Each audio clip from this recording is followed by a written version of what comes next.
I don't suppose you'd like to try to make that jump? So, you want me to go first, huh?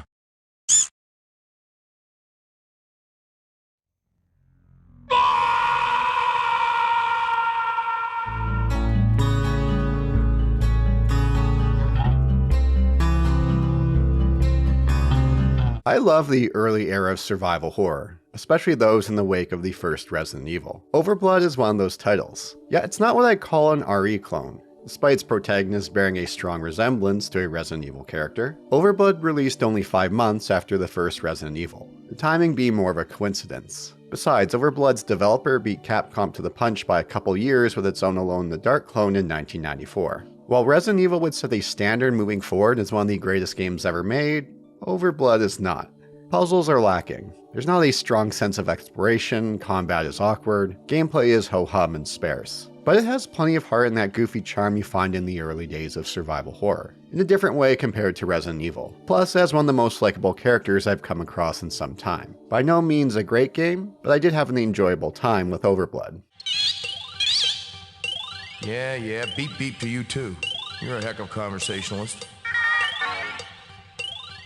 Before we begin, thanks to the fellow Boulder Punchers who give extra support to the channel through Patreon or YouTube memberships. If you'd like to receive early access to videos, be featured in the credits, receive periodic updates, and my undying gratitude, consider joining. As well, I've opened up a Discord again for the channel. I think this is number 3 as far as attempts go. I'll do my best to ensure I don't delete it this time. After all, the third time's the charm, isn't it? With that, let's dig into the world of Overblood. Overblood kicks off with a credit roll and some foreboding shots of what looks to be an underground research base. And there's this one sound sample here played that I've heard in other games, like Phantasmagoria 2. Those well versed in the art of sample CDs, if you know where the sound comes from, do let me know.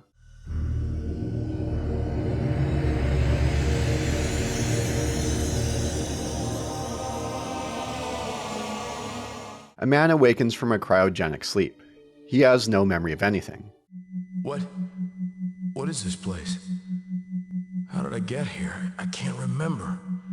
I can't remember myself. My gosh, I don't even know who I am. But he'll come to learn his identity in short order. This is our protagonist, Raz Karcy. What do you know? Looks like I have a name after all. Raz Karcy. Revival program has been changed due to state of emergency. Original setting for date and time of revival, eternity. Eternity? They never meant to let me out. If it wasn't for this state of emergency, I'd have been in the deep freeze forever. Raz heads out into the unknown to discover where he is, what's happened here, and almost as important, who he is. If you're like me, one of the first thoughts with Raz was, holy cow, does he remind me of Barry Burton with his appearance? I mean, look at that time frame. Overblood came out in the wake of Resident Evil. Did they take inspiration from it? It is possible, but with the timing windows, it doesn't look to be that way. More of a coincidence. Overblood came out in Japan in August of 1996. Resident Evil released in March of that year. About 5 months difference between. Now back then, games are smaller in scope, teen size, development times. It is possible they saw Resident Evil and for whatever reason made Raz look more like Barry, but I'm going to chalk it up more to a coincidence. I looked up and down to see if I could find any information on this or interviews in old magazines. Searching through old gaming magazines on the Internet Archive got me nowhere, although I did find some reviews. Plus it was a nice rabbit hole to leap down into, taking a gander through old gaming magazines. Like game manuals, it's a blast from the past. Looking at the channel's demographics, a large majority of you fall under the age range of being customers of gaming magazines back in the day. Bit of a nostalgia trip to flip through these old magazines. God bless those who preserved them and made them viewable on the Internet Archive. Not quite the same as having them in your own hands, flipping through them, but still nice that they're viewable. And if you kept your old gaming magazines, good on you. All those EGMs, Expert Gamers, Game Pros, Nintendo Power magazines that younger Boulder had are long gone. But I did come across a strategy guide, another long lost relic, although only in Japanese. And like most strategy guides, there was a short developer interview at the end. Using Google Translate, I was able to get a rough translation. Some elements get lost in between, but does give some more context to Overblood. Before it was Overblood, the game's developer, the Japanese game studio River Hill Soft, planned to make a sequel to Dr. Hauser. What is Dr. Hauser? Well, it was a 1994 release for the 3DO that's one of the few Alone in the Dark clones. Released in 1992, Alone in the Dark was a landmark title. That said, there were a ton of games in its wake after its release. Resident Evil would take the formula and run with it, and in its rise would come many Resident Evil clones. That said, there was something Dr. Hauser did different and would follow suit with Overblood. Instead of pre-rendered backgrounds, it made use of full polygon backgrounds. You could also change the camera angles from third person, first person, and top down. Overblood does something similar. You could switch between the fixed camera, first person, and third person at any time. River Hill Soft was ahead of the game here, having dropped a survival horror title before Resident Evil. Despite this, Overblood feels more in line with Resident Evil than Alone in the Dark on several fronts. From the camera, to the gameplay, the setting, the story. As mentioned, Overblood released in August of 1996 in Japan, a few months after the release of the first Resident Evil. Overblood's Western release was in late May of 1997. Electronic Arts would publish the game's Western version, no doubt trying to capitalize on the success of games like Resident Evil. This was during a time frame when EA was creating partnerships with Japanese developers, like how they partnered with Square to bring titles like Parasite Eve to the West. On the note of River Hill Soft, there were some notable staff working on Overblood, one being Akihiro Hino. He was the lead programmer here, and would go on to direct the game's sequel. After the release of the game's sequel in July of 1998, he left and formed the gaming studio Level 5 later that year. A studio that's still around, with Akihiro still at the helm as president and CEO. They made a variety of games over the years, but I best associate them with the Dark Cloud games. A young Boulder Punch spent many an hour in Dark Cloud 2, in particular that golf-like minigame. Back to Overblood. Exiting the first room, we'll meet our companion for the first stretch of the game. If you have any level of familiarity with Overblood, you'll know who this is. My prior knowledge of Overblood were various gaming clips of the Game Informer playthrough of the game, featuring a pre-Giant Bomb Dan Reichert. This is PIPO, and he's by far the most memorable element of Overblood. Dig that music that's playing. So fitting for his character.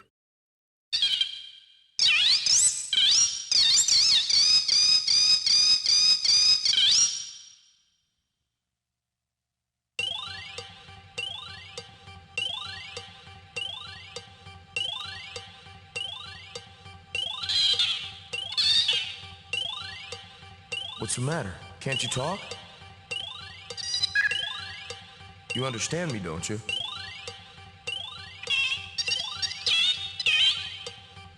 Are you trying to say something? Is that all you can say? Beep? What's that supposed to mean? Yeah, beep beep to you too. You're a heck of a conversationalist. Oh, for crying out loud, don't be so sensitive. I know it's not your fault. Okay, whatever you say. Actually, I wouldn't mind the company. So, what am I supposed to call you?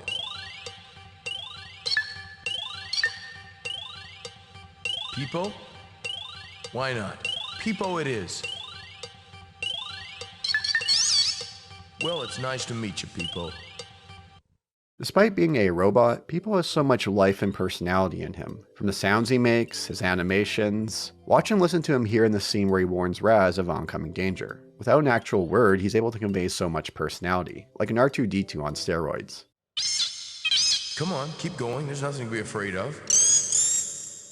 What's gotten into you?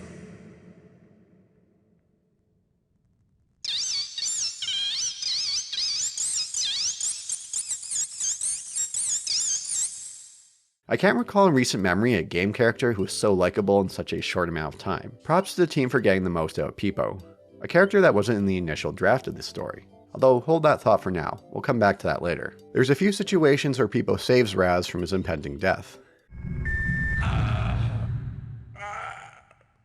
People help! The door! Find the switch!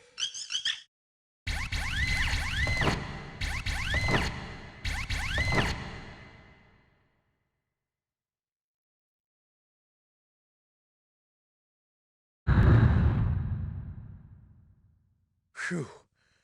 Thanks, people. I thought I was a goner. PIPO conveys so much character with his bleeps and blips that he makes, and they brought in voice acting royalty for this role. Frank Welker voices PIPO, a voice acting legend since the 1960s, most notable for his work as Fred on Scooby-Doo, and also doing the voice of Scooby-Doo later on. On the robot front, he's had plenty of experience voicing robots. He voiced several characters from the Transformers series, most notable being Megatron, and he's still doing voice acting to this day, even in his late 70s. When I was reading the manual beforehand, I saw Keith David's name listed in the credits. Odd. From what I saw of Overblood before playing, the voice acting seemed quite cheesy and stilted. Not something I expect Keith David to be part of. Well, no, that was a moment where I had wires crossed. It's David Keith, not Keith David. David Keith voices Raz. While this is his only voice acting role for a game, he has had a prolific film and TV career. He's one of those actors that appears in something and you go, hey, it's that guy, but you can't remember their name. And on the note of Keith David, he did make his first voice acting appearance in the game around this time frame with the first Fallout in 1997. So, you're looking for a job. How fortunate. I have one that needs doing. Ah, but where are my manners? What's your name? We have to talk about this death scream of Raz, the one I started the video with. The first time around, I had to put the controller down to wipe away the tears from laughing so hard. It never failed to crack me up each time. It's one of the most memorable death screams I've come across in a game.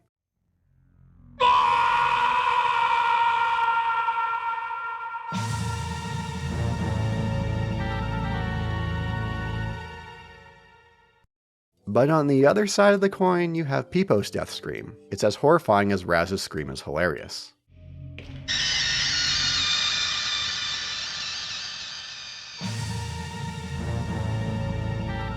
There is platforming involved in Overblood. That said, it's minimal and quite forgiving.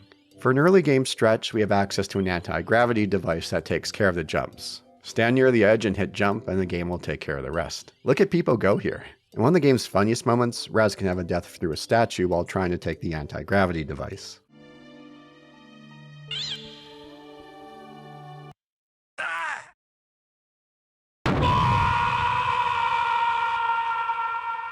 There are some stretches after where we need to jump across without the anti-gravity device. I wasn't looking forward to this. I was ready to save before each jump to be on the safe side. I was expecting it to handle like these Souls games, where you clench your butt cheeks each time you made a jump. But no, the jumps are quite forgiving.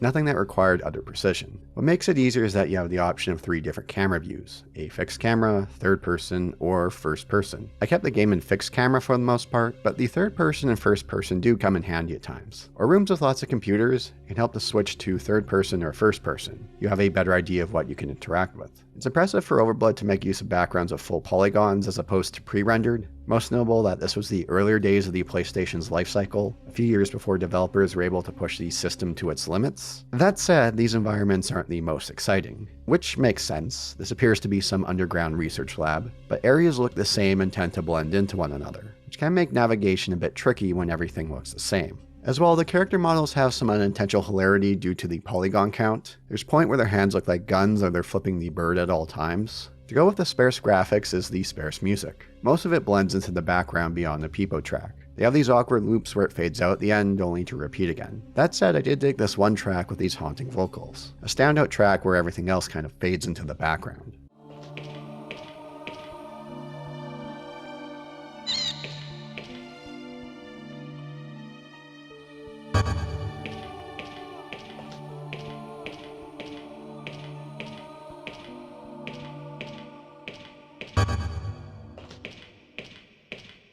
Speaking of backgrounds, Overblood can be a frustrating affair with regard to interacting with the environment. A few items will stand out from the environment. Others you need to examine objects to find, like shelves or desks. And Overblood does something that I can't recall any other similar game doing. In some cases, you need to crouch down to investigate something, like a corpse or a briefcase. Examining while standing won't give you the item. You need to crouch. In the room where we find PIPO, we find a memory chip that we need to place into PIPO. It's in this briefcase that's closed. There's another briefcase in the room that's open. Nothing inside. Well, that's how it appears. Crouch down, examine it, and there's the item you need to save your game. There's one room later full of tart boxes. Examining one while standing brings up nothing, but examining while crouching will give you a key item you need to progress. Overblood can become a tedious affair of checking everything, both standing and crouching. There's a good reason you don't see this kind of feature in other titles. Depending on what character you're playing as, you'll get a different flavor text for examination prompts. You could switch between Raz and PIPO, and later on another character that enters the fold, Millie. But there's no switching between the 3 characters. It's only 2 at a time. Now when you have character switching, you open up the door to interesting puzzles. Switching between characters to solve roadblocks to progress. Think survival horror titles like Resident Evil 0, or better yet, Martian Gothic. PS1 sci-fi survival horror I've covered on the channel in the past. While a frustrating affair, it did have several clever puzzles that required teamwork and switching between characters. Does Overblood do anything interesting with character switching? Not really. There's that one scenario I brought up earlier where PIPO saves Raz from impending doom of a door crushing him. Or there's one point where a door closes at a slow pace, where we need PIPO to open the door for Raz to get under, and then PIPO goes under before it closes. A later stretch with Raz and her other companion, Millie, will have a switch back and forth between them, where Millie will use the computer to open up the vents for Raz to access. But it's straightforward without much thought of what the player needs to do to progress, although we have one of the more amusing game overs during the stretch.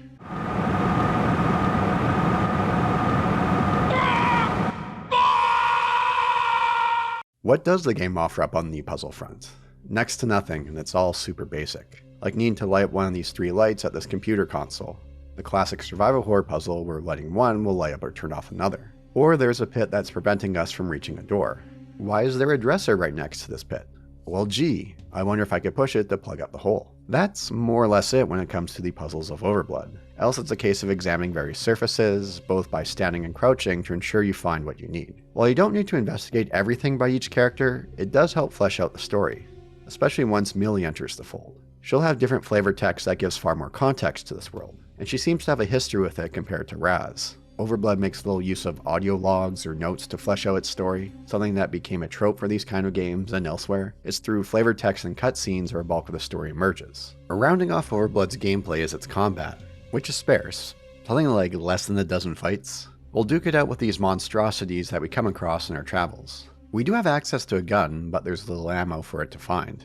As well, I didn't find the damage dealt with a gun to be that much higher than melee strikes. It still took a while for enemies to go down. There's no auto-aim for the gun as well, which can make hitting the enemy a tricky affair. Doesn't help that these enemies love to leap all over the place.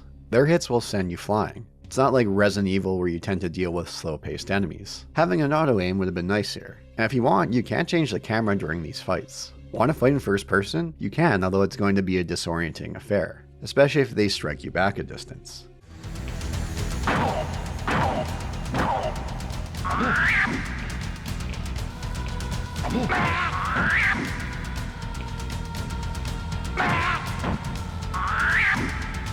Still, it's an impressive feat to see for this time frame, but you can also see why first-person melee combat is something that is in a ton of games. You have to take the camera into consideration. I tried one fight in the first person in Overblood, and that was more than enough. Overblood doesn't have a limited inventory, but the game doesn't stop all fighting. Now, there is a shortcut to switch between melee and your gun with the R2 button, something I discovered by mistake while playing.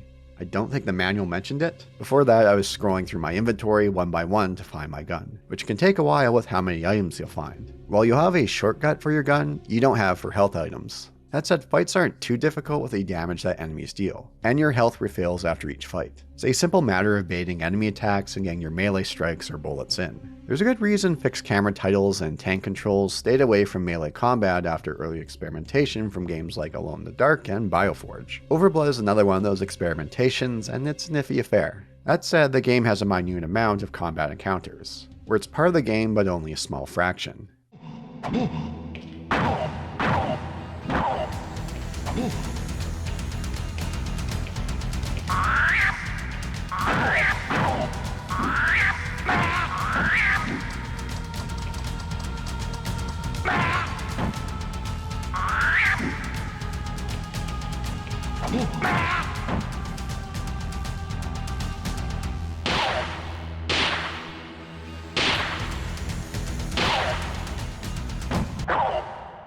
There's also a couple moments that act like QTEs, well, without the button prompt, like when this floating train comes barreling your way. Hit the crouch button to evade it, or jumping out of the sewer before the oncoming water washes us away. This one took a few tries. Tried running away, no dice. Oh yeah, look at what's above me. Why don't I try jumping?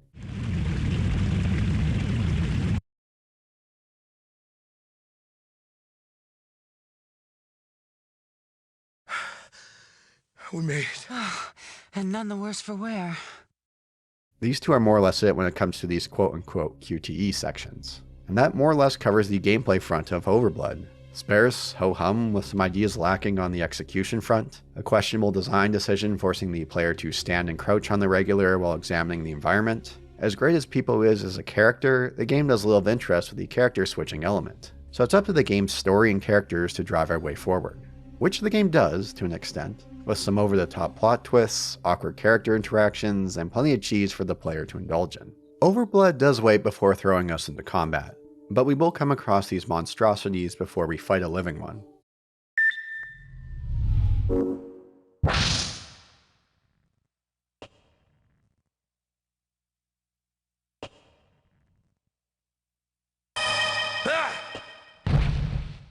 Man, what a horrible way to die.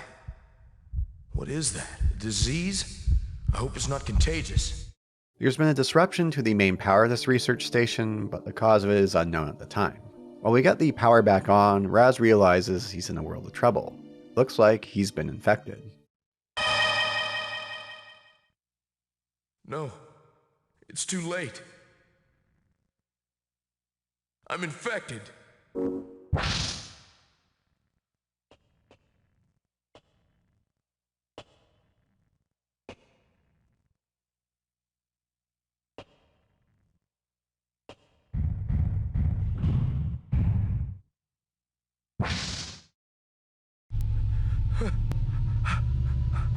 This can't be happening.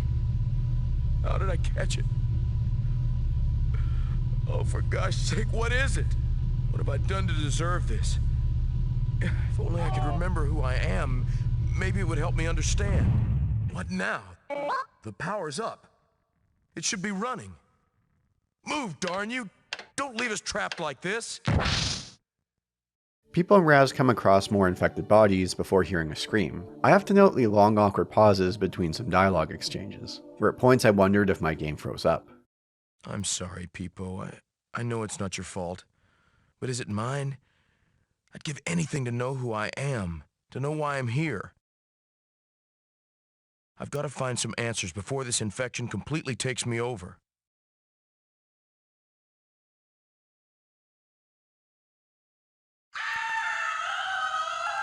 I knew it! There is someone here, someone alive! But things take a tragic turn. One of these zombie-like creatures attacks us. Without a moment's hesitation, PIPO throws himself at this enemy, sacrificing himself to give Raz a fighting chance. PIPO. Come on, PIPO. You'll pull through, I know you can. Shake it off, PIPO. Self-diagnose, you can make it. Don't leave me, PIPO. PIPO! And like that, not even an hour into the game, PIPO is dead. Gone but not forgotten. While not a long game, PIPO exits the fray way too soon. As mentioned earlier, he captured my heart in such a short amount of time. I know he's done the same for others who have played through Overblood. I'm sure he's captured yours as well. His bleeps and bloops, his animations, his helpful nature, a character full of life and personality despite being a robot. One that reminded me of R2-D2 turned up to 11. He's one of the most economical characters I've come across in a game in some time. In such short order, he became a memorable, endearing character. And Raz won't forget him as well. He takes his memory chip that we inserted when we first met him, saying, "I'll take a part of you with me, PIPO."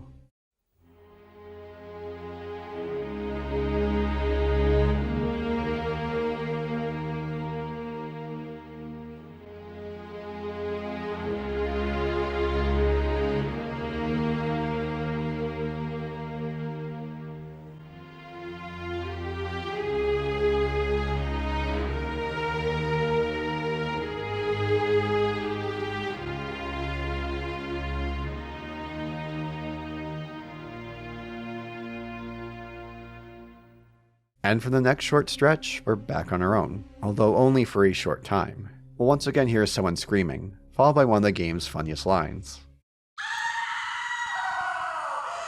I'm coming! It's here where we have our first combat encounter. This monster is standing over a woman, the source of the screaming. She's still alive. After we vanquish our foe, we'll have a chat. The first shot during her cutscene intro cracks me up.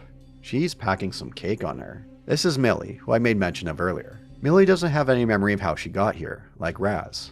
She'll now join us in place of PIPO.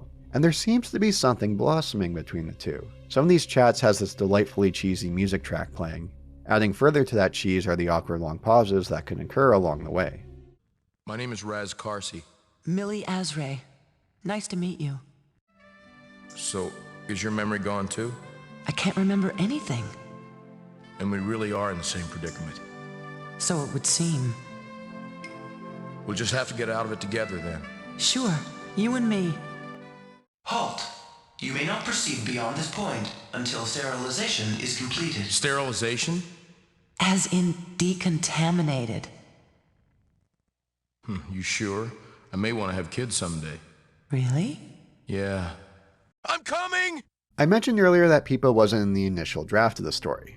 Why was that the case? Well, according to the interview with the developers in the strategy guide, they didn't add character switching until later on in development. For story reasons, they had the first half of the game with Raz on his own before Millie joins him. That said, they didn't want to introduce the character switching mechanic that late into the game. They didn't want to confuse the player. They wanted to introduce it at the beginning of the game. So instead, they added in PIPO to the game's story for its earlier stretch to have the character switching mechanic in place. It's funny how that gameplay necessity created one of the most memorable characters I've come across in some time. I always love hearing these stories from game development, more so in the early days of game development with smaller scopes, teams, and timelines, or if you wanted to make a major change it was a lot easier. Something in the game that connects with the players. And it turns out it's something developers threw together last minute without much oversight or thought to it. Something that was never in the initial plans, but circumstances, challenges, and constraints forced their hand. Millie is like PIPO with her death scream, more unsettling than funny. It's like a banshee wailing. I can imagine this being the death scream of an enemy from a FromSoft game.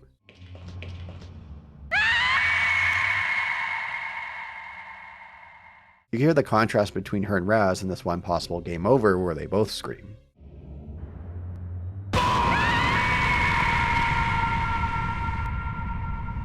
And PIPO, he still hangs heavy over the story of Overblood. Strange that Millie seems to have some memory of PIPO. In fact, she has very scattered memories of this place. Something we could see more of if we're playing as her while examining environmental prompts.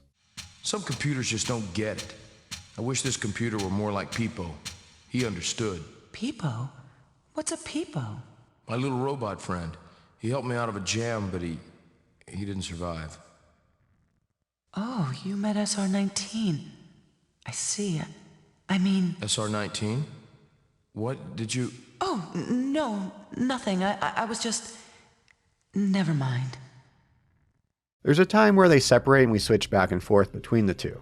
Millie at a terminal to give Raz help in the vents. It's one of those areas where we would have been ripe for interesting puzzles of hopping back and forth between the two. Too bad Overblood does next to nothing on that front. Raz is able to access a terminal to learn more about this infection, what's known as the ARNA virus. Virus analysis. Designation: artificial ribonucleic acid. ARNA virus. Properties: retrovirus incorporating human RNA proteins. ARNA virus not shown in database. This is a new virus. Characteristics: aggressively reorders DNA of infected organism, disrupting genetic code of host. Effects: extreme increase in metabolism of infected organism, transformation of tissue structures. Complete metamorphosis of host organism is ultimate result. No longer human. Prognosis: traumatic reordering of host cellular structure will result in total systemic collapse. Host organism will die. Projected mortality rate of infected subjects stands at 100% fatal. 100% fatal? I don't stand a chance. I'm a dead man. An artificial virus would make such a thing.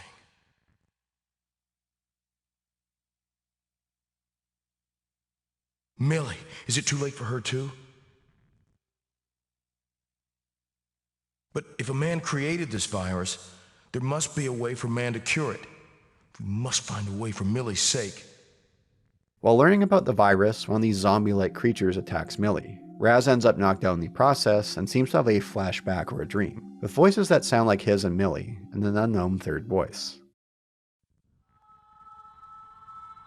The military's playing us for fools. We've got to shut down the project. Don't be absurd. This was supposed to be about enhancing longevity, improving immunological defenses, but they've corrupted it. You're naive if you thought we could limit how our findings are applied. Sure, we may not like... Now who's being naive? Any good that might have come of this will never see the light of day. We're only helping them create their synthetic soldiers, mindless killers. It's a trade-off. Think of the medical advantages. Think of the death. Don't be so overly dramatic. All we're doing is enhancing some natural genetic selections. It's as natural as cross-selecting these trees for strength and beauty. Beauty? How dare you talk of beauty? What we're doing is monstrous and deadly. If anything should happen to this facility... Nothing's going to happen. If the virus should escape into the environment, there's no telling what could happen. It could destroy all humanity. This is a classic storytelling trope, in particular the realm of sci-fi, where you have some large entity, in this case the military, wanting to pervert scientific research. The scientists want to improve human longevity, but their overseers want to use their findings for military purposes. A mindless, obedient clone army in their wake. The scientists want to destroy their findings, leave nothing for others to exploit. Nothing that you haven't heard 100 times before in various stories, and for good reason, it works for establishing stakes. After encounter with one of these monsters in an elevator, we cut to a camera watching us. An unknown, unseen third party, one in the shadows, one with their own goals and intentions. Zeus, Inquiry? estimate time until the reactor core goes critical. Approximately 67 minutes until total destruction. That doesn't leave much time to get her out of there. Rescue is problematic. My remote sensors show extensive damage to the facility. We've got to save her before his transformation is complete.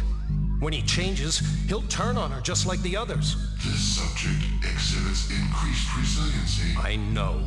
He's the first subject to have a gradual transformation instead of changing instantaneously. True.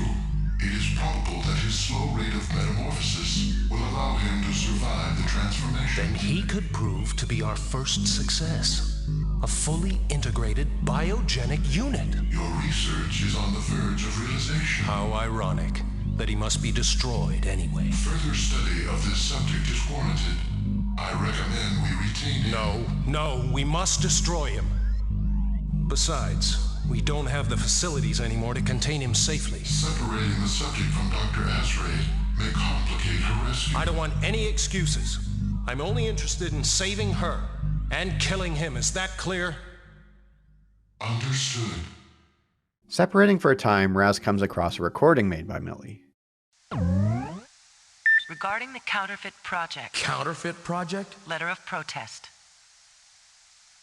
It is my deep concern that the National Defense Committee is asserting intolerable pressure on the Leicester Laboratory to redirect our research away from peaceful aims by introducing the ARNA virus into the systems of our cloned subjects.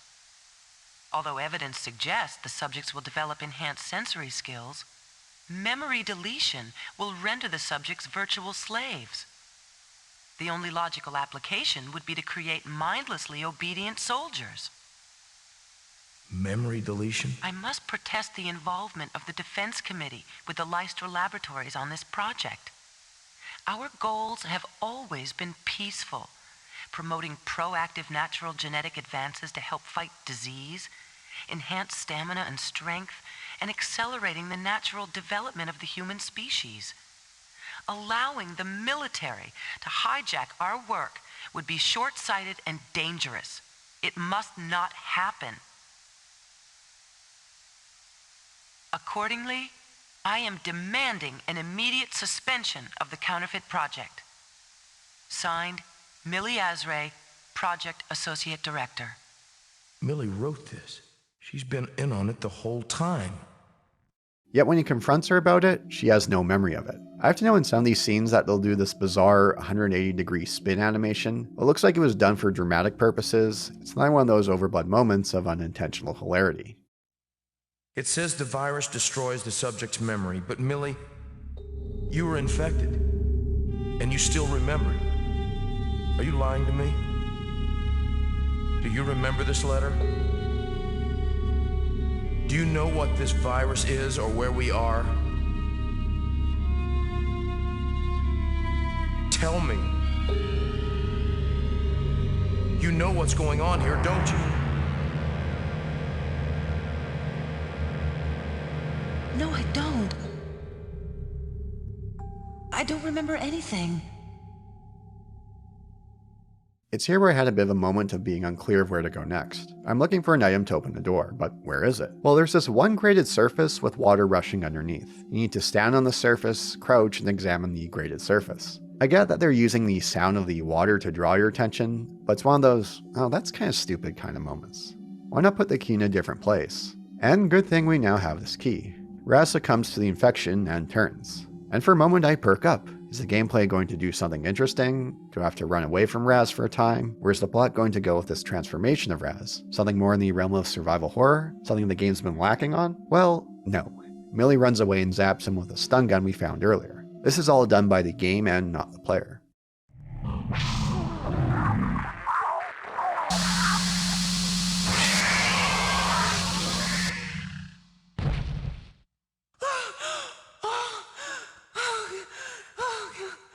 Poor Raz. I will cure you, I promise. And boy, it sure is convenient that the room we're now in has a device that allows us to remove the virus. You think the game could have done something interesting with Raz's transformation for a time, but nope, all taken care of in one scene. That said, how does Millie know how to use this machine and remove the virus? Something she wonders herself through the flavor text if you examine the machinery with her. With a video desk, we could access a terminal that provides a large lore dump. It was an earthquake that knocked the station off kilter. It's why Raz awoke from his eternal slumber. And not the only one. Emergency procedures now in effect. Cryogenic storage units have been compromised. Infected subjects are no longer secured. Evacuate your main computer room on upper level immediately. So that's what got us into this mess. An earthquake. And it released those beasts. In this recording is a scene with 3 shadowed men at a table, and we now get an answer to Millie's memories. All of our work, our experiments, I refuse to let it all be lost. Don't worry. Zeus has already evacuated everything essential, but the center must be destroyed to prevent the virus from being released into the environment. But our subjects. The subjects? Don't make me laugh. I know what you're interested in, that clone. Forget it. She's expendable. How dare you? She's everything I've worked for. I won't sacrifice her. For goodness sake, it's not her. It's it. And it isn't worth risking our lives for. You think of her as just another entry in your logbook. But she's real. Flesh and blood. As real to me as she ever was. Face it. She's not your Millie. She's just a clone. This conversation is pointless. The self-destruct mechanism is set for 24 hours, and we... I didn't authorize that. You better hope I have time to save her, or you'll pay. Take it easy. What's done is done. Never. I won't lose her. Whatever it takes. My Millie! My Millie? Cloning entering the story's fold shouldn't be a surprise, more so if you read the game manual beforehand. It goes into how cloning technology is now a thing in this world. This research lab conducts genetic experiments. But what about Raz himself? Before Millie can explain, the Shadow Man makes himself known. Huh? Millie, can you hear me? Who is that? Finally, they can hear me. Answer me. Who's there? Millie, listen to me carefully. There's no time to explain. The center is going to self-destruct. I know. You know? Then hurry. There isn't much time. I can't leave him. Have you lost your mind? Leave him. Don't be afraid. He's safe. Safe? I'm telling you, he won't hurt anyone. Do you think I care about that? I want him dead. Then I'll die with him. No. Leave him.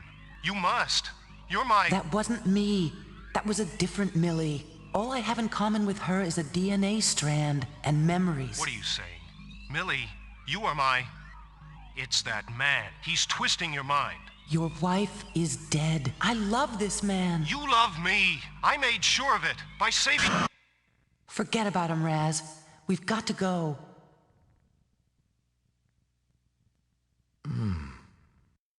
You know, this man in the shadow sounds like Raz. There's little bits where part of his face pops out.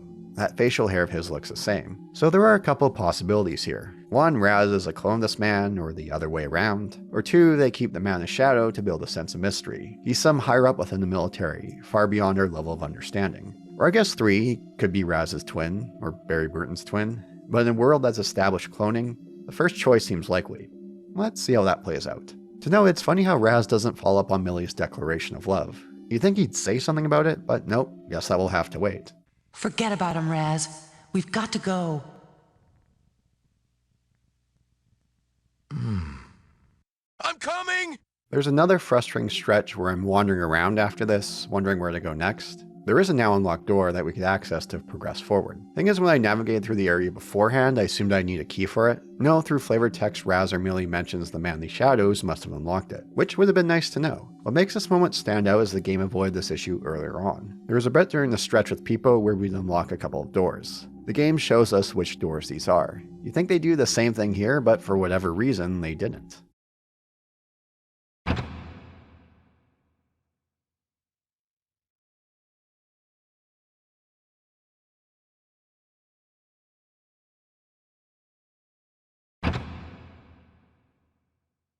Continuing to find our way out, we'll come across this flying platform. Is this going to be a cutscene, or will the game give control to the player? Well, it actually does give control to the player. There's a basic little mini game here. Avoid the rocks on the ground by jumping, but don't hit the roof. We're now entering the game's end stretch. The plot now requires the following to happen: have the Shadow Man kidnap Millie. So the game needs to take away control from the player to make it unfold. It's also common for games to fall into cutscene incompetence trap to advance the plot further, where the gameplay doesn't mesh with what happens during a dialogue exchange or cutscene. How does Overblood do here? Does it fall into cutscene incompetence? A bit, but nothing that's too bad. All this one monster acting like Salt Snake gave me a chuckle.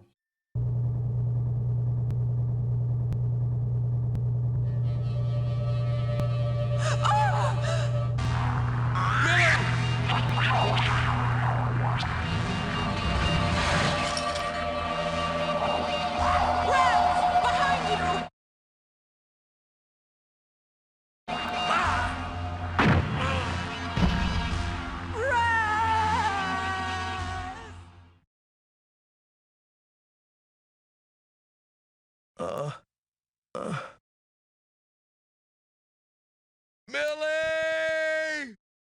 Taking the elevator up, we're one of the few rooms of the game that looks distinct. One that doesn't blend in with one another. Overblood needed more of this as opposed to corridors and rooms blending into one another. Then again, with the full polygon approach, and this being the early life cycle of the PS1, it is understandable. We'll come across the room that we saw earlier with the three shadowed figures talking. Two are now dead, and one has an ID card that says Raz Karzi. Huh. And look, two PIPOs. Well, sort of. They have a different color and block the path forward, but showing the ID card will open up the path. And at long last, we're face to face with the Shadow Man who nabbed Millie earlier. Some major plot revelations here, if you could call it that. Do note the background music during some of these key revelations. Reminds me of that one track in Deadly Premonition where the saxophone player is going ham. Who the hell do you think you are? Don't you know by now?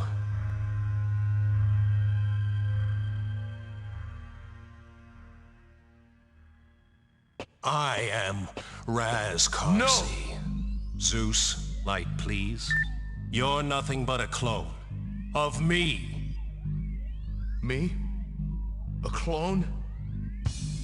It's not true. You're nothing but a lab experiment, cultured from a single hair from my head. You're nothing. You're lying. You know it's the truth. You don't have a memory, do you? That's because I didn't give you one. What does a lab rat like you need with a memory? You're just one in a long line of experiments, and the experiment is over. 10 minutes to self-destruct. Fine. Millie and I will be on our way, just as soon as I deal with this one last detail. Killing the last clone.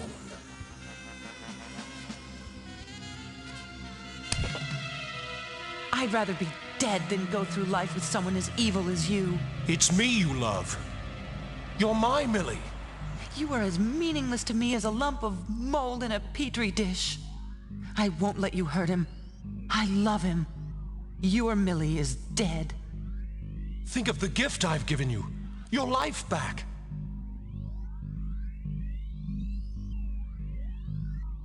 Farewell. We can pick up where we left off. It's your fault. If you didn't exist, she'd accept me again. She could never accept you. You're a cold-blooded murderer. Murderer? Those others, they wanted to abandon my Millie, to leave her to die here. It wasn't murder. It was self-preservation. Time's up, Chloe. Don't! Aftershock!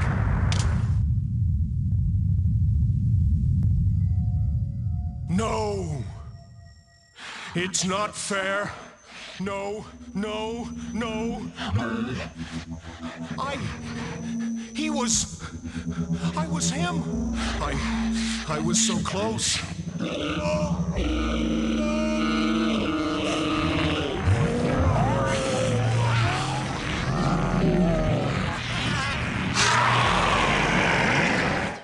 So it's now time to fight the true Raz in this transformed state. And he wasn't kidding about the self-destruct. 499 seconds to beat the true Raz in the game, and to make things even more tense, the game continues the countdown during cutscenes. A simple little trick, but does wonder for building out further tension. Something more games shouldn't be afraid of doing. Where cutscenes or dialogue exchanges don't feel like relief after, but invoking further tension in the player. Hurry up, we gotta get going here. This fight is like our past fights with other monsters. He flips around, you get a hit in. He has more health though, and we're now fighting a countdown timer. Plus at this point I used up all my bullets, so it was a trial error and affair of baiting out his attacks and getting a few of my own in. Every once in a while, the true Raz will stop and do this one gesture, which made me think of John Cena doing the "you can't see me" gesture. Once he's defeated, there's a locked door preventing the way out. Zeus, the computer, can't confirm that we're the real Raz and won't unlock the door. Zeus, open this door! Identification code incorrect. I'm Raz Carsey. I cannot verify. There have been too many Raz Carseys lately. What now? So, what are we to do? Well, Overblood makes use of one of my favorite gaming tropes. Remember the memory chip that we took off PIPO earlier? It's been sitting in our inventory for most of the game. What happens if we use it on the terminal for Zeus? Decoding SR19 memory. Visual check. Voice recognition. Fingerprint search. Behavior pattern recognition. Judgment pattern. Physical Come on, characteristic. confirm already. Identification pattern confirmed. SR19 memory positive. Recognition positive. Hello, Raz Carsey. Good to see you again. You may enter. Thank you, people. God bless you, PIPO. Even from beyond the grave, or however that works for robots, you're still such a helping hand. Another example of why you're the best aspect of Overblood. I love this trope of having an item that's been sitting in your inventory for most of the game finally getting its use. One great example is Planescape Torment with using the Bronze Sphere in its end stretch. In the survival horror realm, Silent Hill 3 had a pendant in your inventory since the beginning of the game after Heather's Nightmare. It's only at the game's end that you gotta make use of it in a key moment. I had a moment of pause here in Overblood thinking of what to do. And then the memory chip popped to mind. Of course, I've been carrying it for so long. This feels like the time to use it. So kudos to the developers for making use of this excellent trope. Budding game developers, I think this is mentioned number 30 or so of various ideas, mechanics, tropes you can take inspiration from. Make use of this trope if you have an inventory in your game. There's a ship that Millie can fly for our escape, but we're still not done with the true Raz. No real difference from before, although now we're dealing with less time. I had to make a couple of attempts at this boss. First time through I ran out of time before killing him, and we'll finish him for good with a technique that will look familiar to anyone who played Dead Space. Now!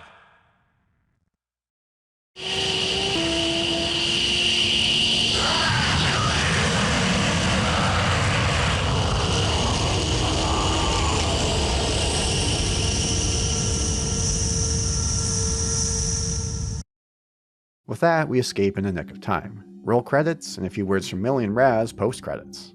Are you the real Raz? I don't know. But I am sure of one thing. I know I am the real me. You are not you. You're me.